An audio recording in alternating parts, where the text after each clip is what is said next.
যেখানে সেবা ছিল সেখানে আজ ছাই। আগুন শুধু কাঠ পোড়ায় না, পোড়ায় আশার ঠাই। পোড়া ইট, ছাইয়ের গ্রাম। একটা সময় ছিল এখানে প্রাণ। সেবার ঘর আজ নিঃসঙ্গ দেয়াল। তবুও মানুষ আসে বুক ভরা বেদনার পাল নিয়ে।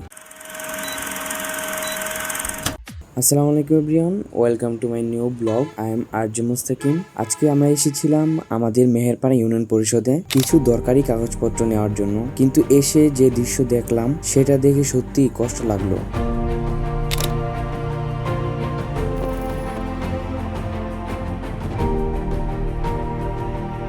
জুলাই মাসের আন্দোলনের সময় এই ইউনিয়ন পরিষদে ব্যাপক ক্ষয়ক্ষতি হয়েছিল। আন্দোলনের উত্তাপে পরিষদের নিচতলা আগুন ধরিয়ে দেওয়া হয়।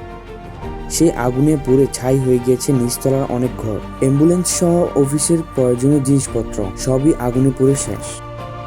আজও পরিষদের দেয়ালে আগুনে পোড়া দাগ, ভেতরের ঘরগুলো কালো ছায়ে ভরা, যেন সেদিনের সেই বিভীষিকাময় ঘটনার সাক্ষী হয়ে দাঁড়িয়ে আছে।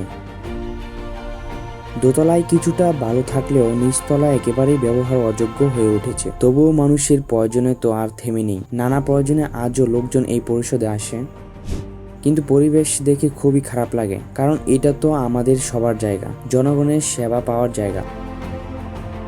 এটা খুবই দ্রুত মেরামত করা প্রয়োজন, যেন আবার আগের মতো পরিষ্কার সুশৃঙ্খল পরিবেশে জনগণ তাদের প্রয়োজনীয় সেবা নিতে পারে। আমরা চাই প্রশাসন দ্রুত উদ্যোগ নিক, যেন এই ইউনিয়ন পরিষদ আবার হয়ে ওঠে আগের মতো এক গর্বের জায়গা।